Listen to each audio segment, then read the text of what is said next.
while we're getting started, I'm just going to start dropping some links into the Zoom and into the Facebook, and then we'll get started with an official round of hello to everybody. Um, but how's your Thursday going, Shauna? Quick, really Quick. quick. It's just good. It's been a fun Thursday. I bet it has. Here we go. All right. So the first thing I'm going to drop in for the viewers on the Zoom and the viewers on the Facebook live stream is a support link to Harvest Dental's website that talks about some of the tools that Shauna uses as she's making teeth and making artwork.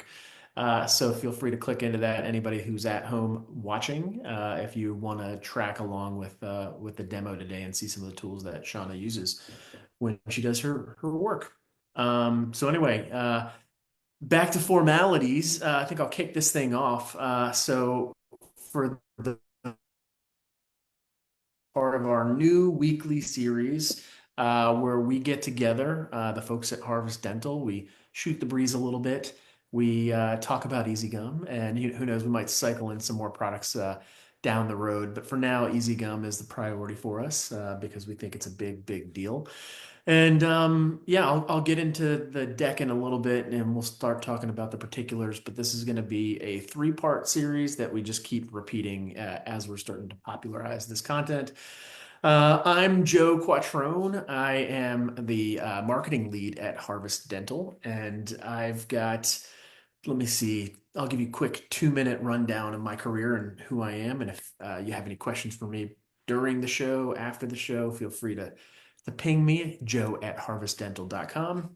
But I'm a 20-year vet in the marketing industry. My experience goes back to the mid 2000s when I launched Audi of America onto social media, and that kind of got my career started on the right foot. It was a long career in social and digital since that part, but I was part of that early wave of folks that was, getting brands on Facebook and Twitter and Instagram and yada, yada, yada. I spent about 6 years in the auto industry altogether, working across mostly luxury brands. But in 2013, Gary Vee, the social media pioneer and entrepreneur, tapped me to become his first outside VP hire.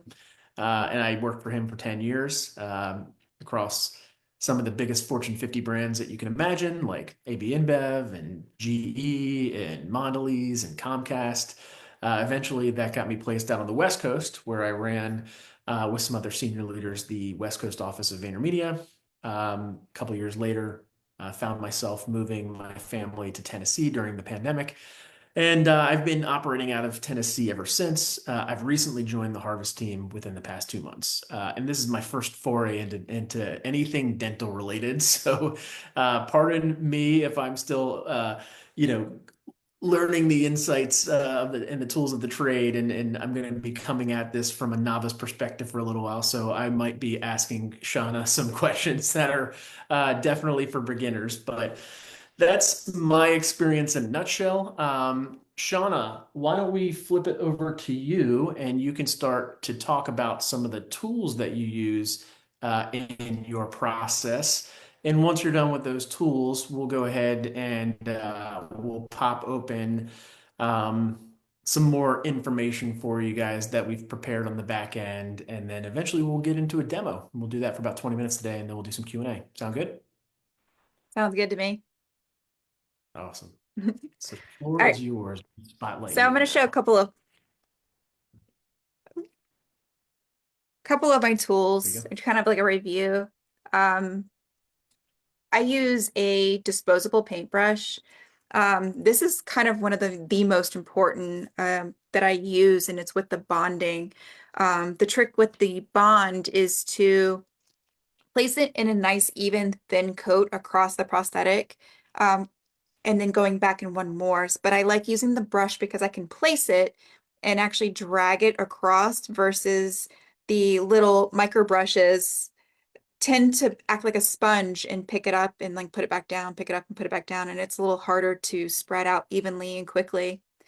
So I've really taken to the disposable paintbrushes, which I get a pack of them off Amazon, pretty cheap. My next go-to is the Harvest Papilla tool. This is what I'm going to be doing a lot of the sculpting and dragging or sculpting the papilla with the EasyGum. And the next one is silicone tips. I've been using a point, but I have been using this one here lately, which I really, really like. Again, I get them off Amazon in big packs. And the last is an Explorer. And I use this as one of my favorites, and I actually use the back end of it the most, and then I'll use the point to get into spaces that you can't reach typically with anything else. But that's all I really use for my instruments. I keep it pretty simple, pretty basic, and I will show you in a minute on which order I use these in. That's awesome. Let me go ahead and pull myself back into the view here. Great. So I'm going to go ahead and pull up the deck right now. We're going to kind of give you guys a quick glance at the different levels of EasyGum and where we're at this week, which is level 2, in advance of Shauna getting into her demo. So let me go ahead and pop that open for everybody real quick.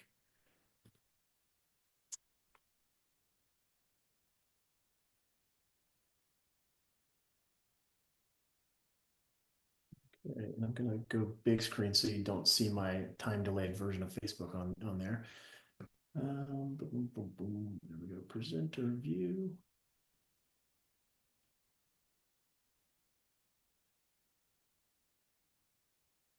Okay, so Harvest Easy Gum, this is our weekly series on Zoom and live on Facebook. We will be going live every Thursday at 4:30 Eastern, 1:30 Pacific. Like I mentioned before, there's 3 levels to this madness. Last week, if you joined us or if you logged in after the fact, you would have seen Shauna walking you through a nice 20-minute demo of a denture prototype. This week, she's going to be walking you through Implant Provisional, which is our level 2. And next week is the big dog. We'll be talking Nano Zirconia Hybrid level 3. I'm going to zoom past level 1 real quick.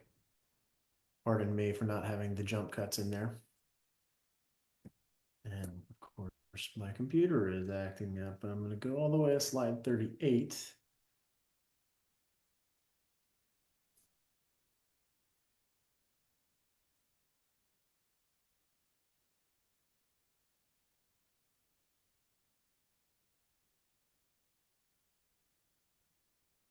Hmm. The Wheel of Death. You'll definitely hate that. I will just minimize my Facebook screen for a moment and just show you guys my browser here. How about that? So yeah, let me see. We're on 38. So implant provisional. This is going to be a hands-on demo.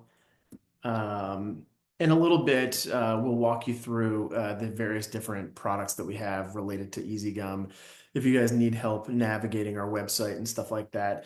But as a novice and an outsider that's kind of coming in for the first time, I will say that I've been pretty impressed thus far with EasyGum as a product. And from what I've been told by the lab techs that use the product and the folks in-house, this is something that we not only see as a temporary solution in the market, but something that we're very proud is more and more able to be sculpted into a more permanent fixture. And so that's what you're going to get out of us next week is how we apply this to nano zirconia. But for this week, we're going to spotlight Shauna again, and she's going to get into her demo on implant provisionals. We're going to go for a little while. I'll be monitoring the webinar chat and the Facebook chat. So if anybody has anything that they want to discuss with us, feel free to chime in, and we'll get that in front of Shauna. Cool. All right, back to you, Shauna. All right, let me switch I'm my going to take my camera over. screen off. Let me get my.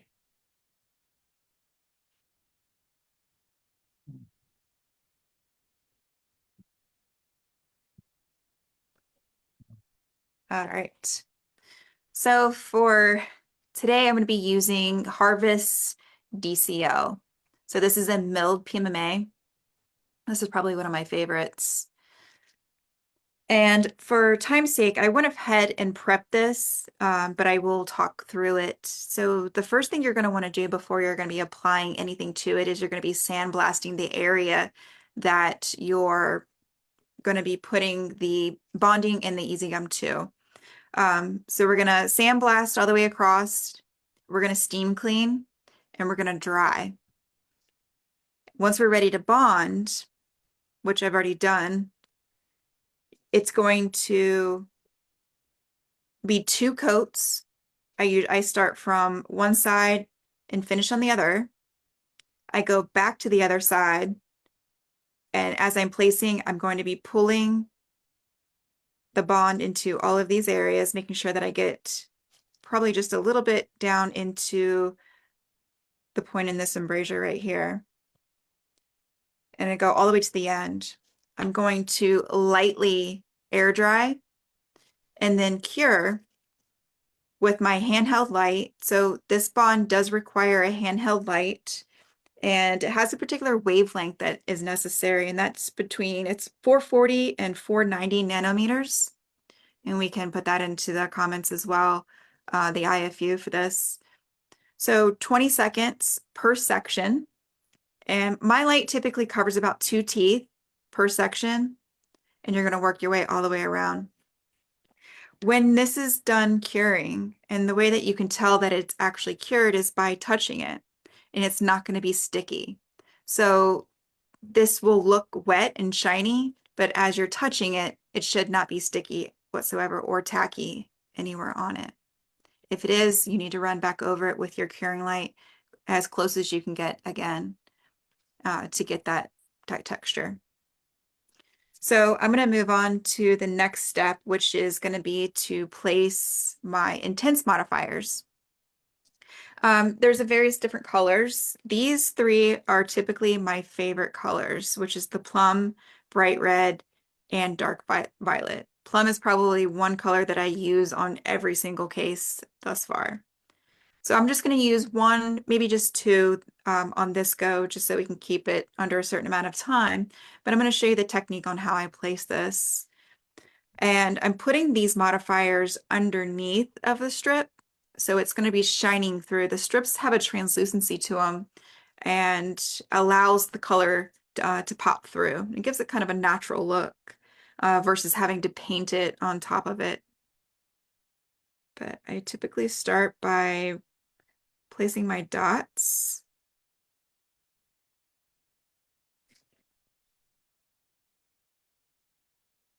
And there's 2 instruments that I typically go to when moving this around. My paintbrush being my number 1, or I will use the silicone tip if I'm doing it in more bulk. And this part does not have to be nice and tidy or neat.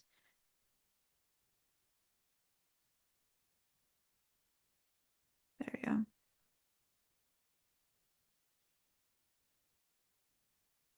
So how many dozens or hundreds or thousands of times have you done this with this product so far, Shauna?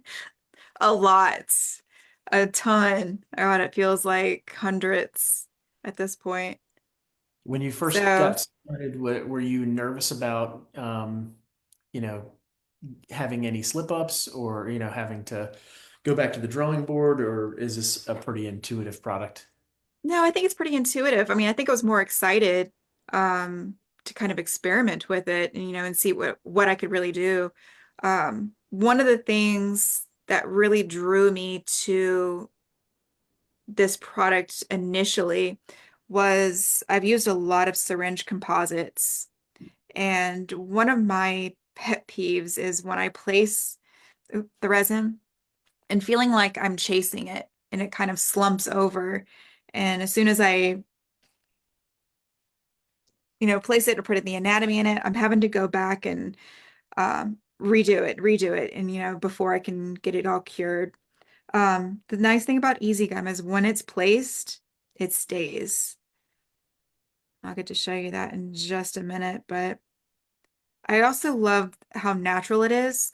I struggle to find true pinks A lot of the syringe composites have like an orangey tone to them, and I struggled, to really match shades. But EasyGum follows the Lucitone shade guide, so you're gonna find more truer pinks in those. All right, so got that where I want it to go. So it's same as the bond, 20 seconds per section.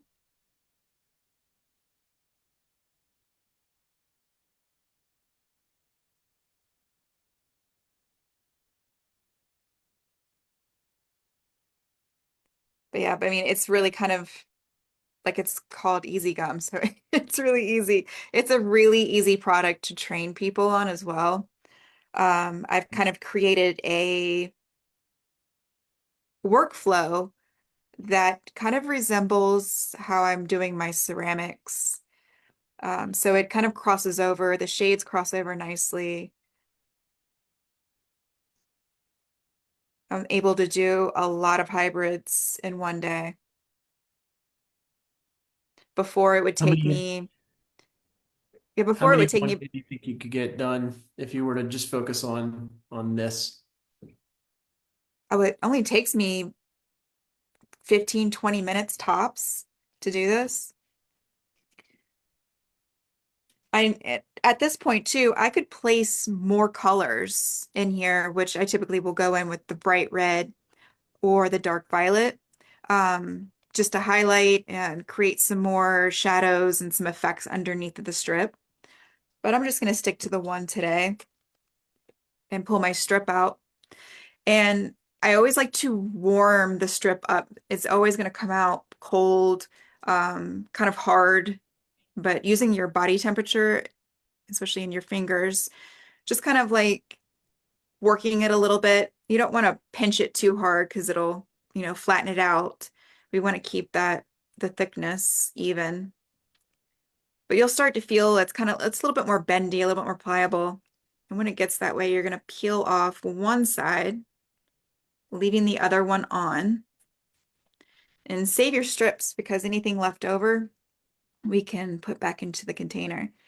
So I'm going to Mhm. line this up right on the midline with some pressure. And I'm going to keep my thumb there as I place it and stretch it back. And I'm going to place this right on the finishing line and pressing. And I'm kind of doing a press that's pushing backwards. And it shouldn't be sliding. You put enough pressure on it to keep it in one place. And then I'll turn it over and making sure that I'm pressing it into those interproximals. And if you don't have enough to cover, don't worry, you're going to have extra to throw in those spaces. All right. And at this point, I can go ahead and take this top strip off. And that just peels like this. So this is what we're left with. And the first tool I'm going to go in with is the Harvest Papilla tool. And this is going to help contour and shape. So this one I'm going to start pulling that extra material away. Save your extra. You can just pinch it right back into the little plastic pieces, or you can put it right back into your container, or you can use it for the back half of the prosthetic.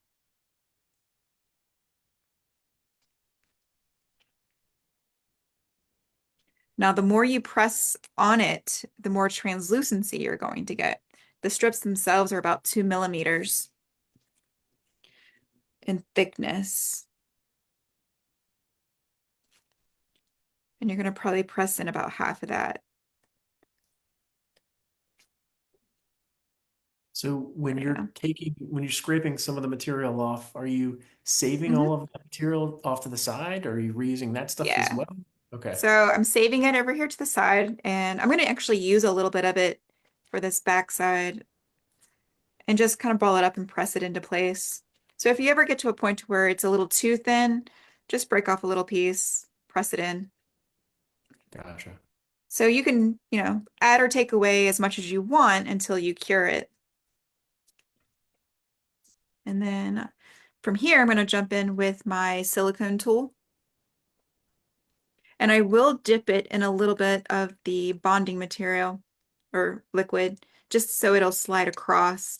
And starting up at the finishing edge, I'm going to be pressing down. This is also going to press out any air that might be underneath of the strip. And in a minute, we'll start shaping it with another tool.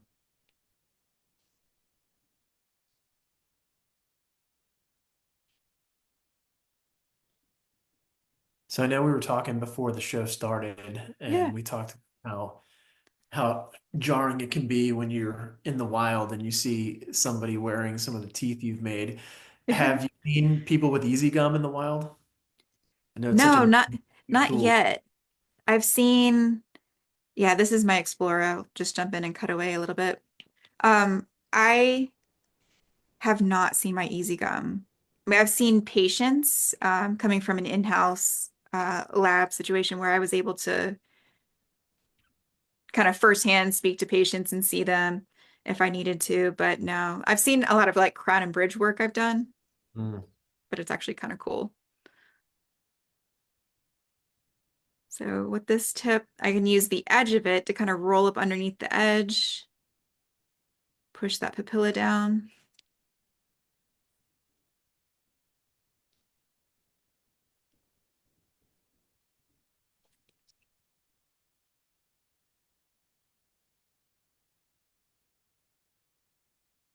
There we go.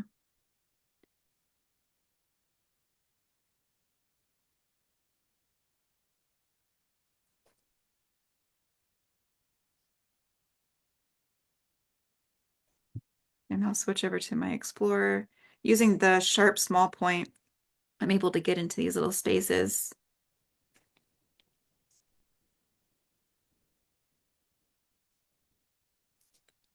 It's going to sound like a crazy beginner question, but are these teeth able to be flossed, or is that something that comes at a later part of the process?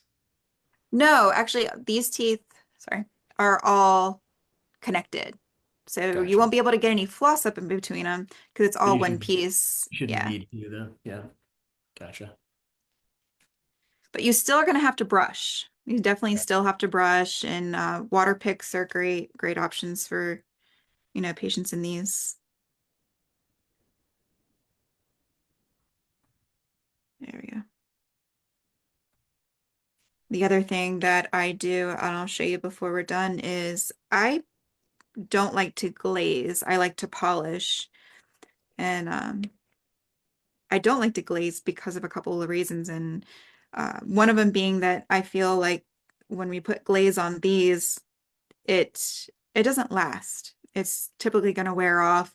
A lot of the patients were complaining of a horrible taste from it and yellowing. It was really discoloring a lot of the prosthetics as well. I'm just going to jump back and forth with the Explorer and the silicone.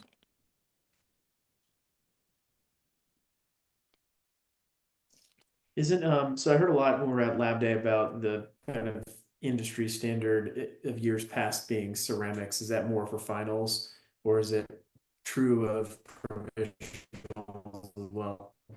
Like Um, glazing and using ceramic. yeah, well, it's customary to use ceramics on finals. Um, and there's two different kinds of glazes. There's a ceramic glaze, but there's also a glaze that is curable that we use on, PMMA or, acrylics or anything like that, like for dentures. So there's a special glaze out there and stains. I just typically don't use them, just out of preference. Hmm. There we go.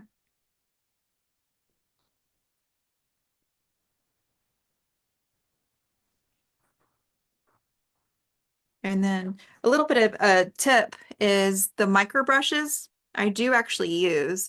So if you have extra like that's on the teeth and you feel like you're not going to scrape it off before you cure, you can dip your micro brush in a little bit of alcohol and just wipe that across the teeth. And that's going to remove anything whatsoever. So you're not having to cure it on there and then grind it off later. So if you have any little bits or parts, you can use that as like a little bit of a, like an eraser.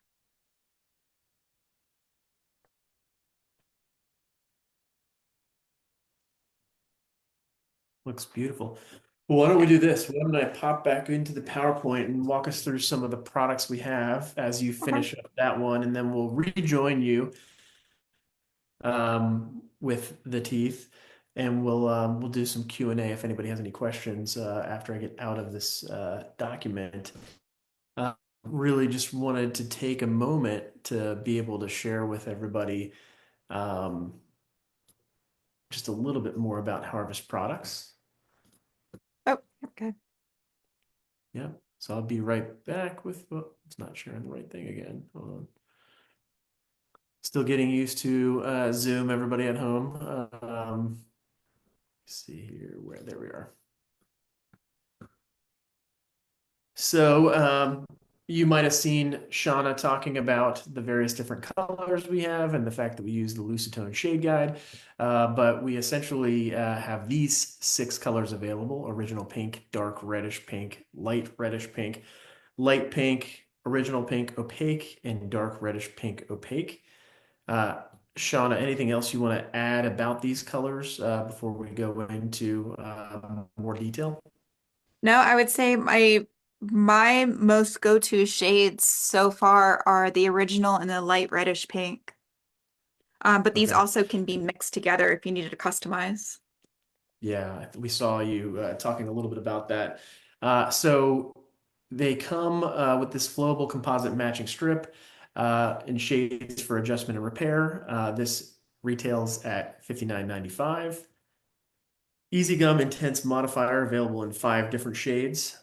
These are highly controlled for intricate placement to facilitate high-end aesthetics. And this one goes for just under $50. We've got Root, Dark Plum, Bright Red, Night Blue, and Dark Violet.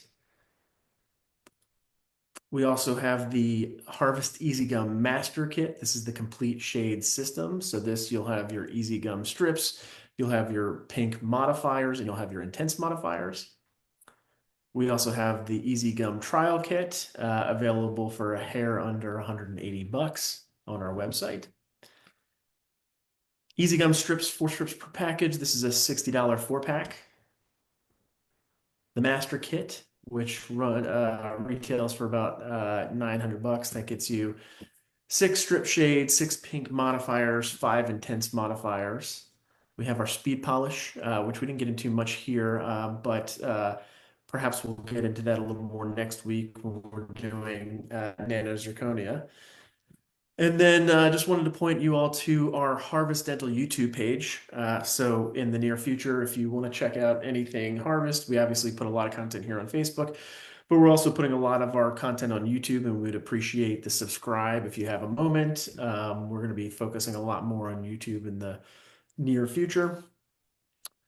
And obviously, those of you know we're on Facebook. We're actually streaming live to Facebook right now, and we'll continue to do so each and every week on Thursday, starting at 4:30 in the afternoon on the East Coast.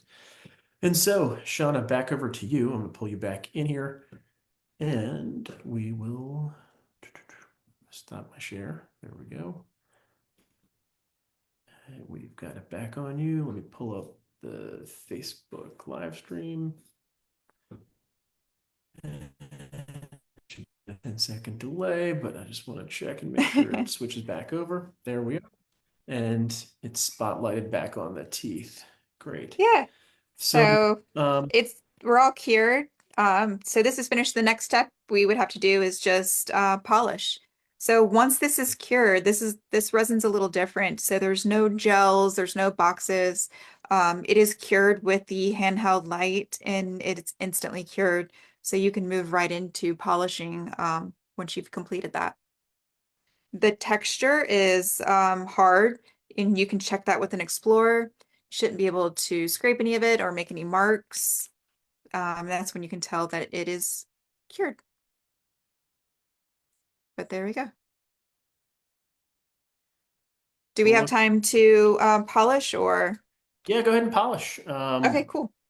If anybody in the audience has any questions, feel free to dump them in the chat and we can discuss while Shauna is doing her polishing and buffing and all that good stuff. Speed polish, there's that product we were talking about. Speed polish. Yeah, so I use three main polishers. I use a bristle brush. It's a stiff one, felt wheel, and a cotton buff. All But right. I'll start with the bristle brush.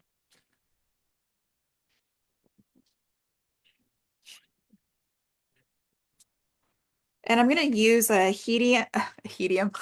a medium to heavy pressure, starting on the resin, not the teeth. I'll go down the finishing line. And I'm going to do half and half so you can see. So the Harvest Speed Polish has been reformulated for just about everything under the sun at this point. The texture of it is a little different. It's not the usual wet pastier. It's going to be a lot more dry, but that's okay. It polishes even better.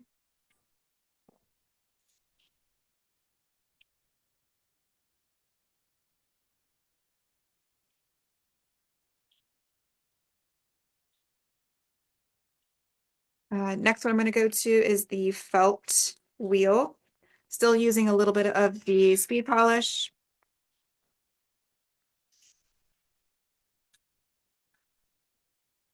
About the same pressure, medium speed.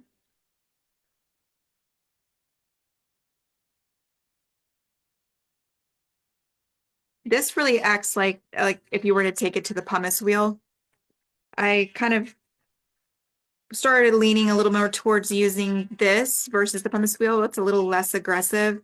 I found the pumice was taking away some of the anatomy and texture that I wanted to leave behind.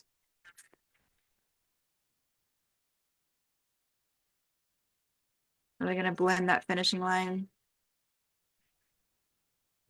And then this last one is the cotton puff, and I'm not going to use anything on it except for whatever polish is still on here.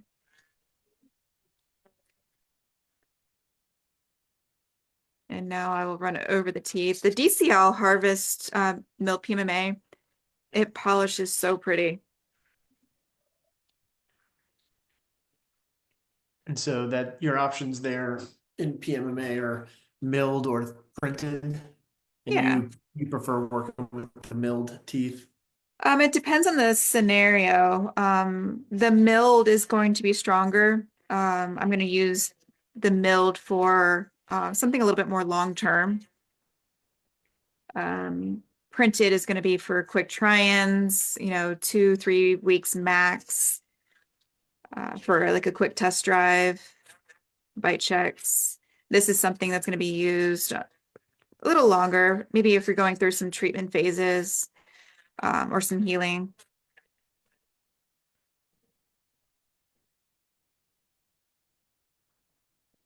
There we go. I'm going to wipe this off with a microfiber towel. But this is what we started with, and this is what we have now. And of course, I would take this over and steam it and make it pretty. But yeah, that's a pretty good shine for, we're just using speed polish in those three polishers. Yeah, that's not bad for sure. Yeah. So I mean, this is really my go-to. I even use this technique and the same polishers on my zirconia as well. And I have an example of that one here. So this is a zirconia arch with zero glaze, only polish, and with EasyGum. And this will be our next level 3. It will be. And I don't see any questions from the audience. Kathleen, Matthew, Micah, Stephen. Now's your last chance as I start to wrap things up here. But as Shauna was mentioning, we're doing this in 3 different stages. We did a denture last week. We're doing the implant provisional right now. You can obviously access this live stream after the fact if you want to go back and refresh your memory. And then next week on Thursday, be sure to tune in as we talk about nanozirconia. Very exciting stuff. It'll be a little bit more intense maybe next week. Is intense the right word to call it, or is it just a longer process? What There's should the a audience expect about next week? more detail. There's extra things that I really bring into play. It's very technique sensitive, especially working with zirconia in that material. So a lot of tips and tricks. I probably will have some things already pre-done and kind of talk through it and share some things that I've never shared before with anyone. Oh, Yeah, wow, so that's a cool there's some new thing. tools, some new things that I've been experimenting with, and I'll be sharing it for the first time on here. That's a cliffhanger. We'll have to get the Yeah, content team on that. Maybe we can tease it out during the week a little bit, get everybody excited. So you hear that, yeah. Kathleen, Matthew, Micah, and Steven, you're gonna have to wait until next week to see.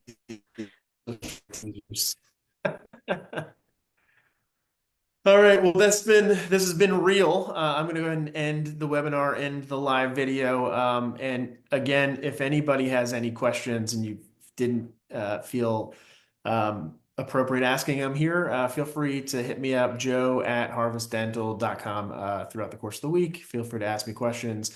I for sure will not have the answers, but I know one Shauna Gripp and I can figure out her. So we'll do a little Microsoft Teams powwow. I'll get you your answers and we'll be good to go. Cool. All Sounds right. good. Signing off. Bye bye. Bye, guys.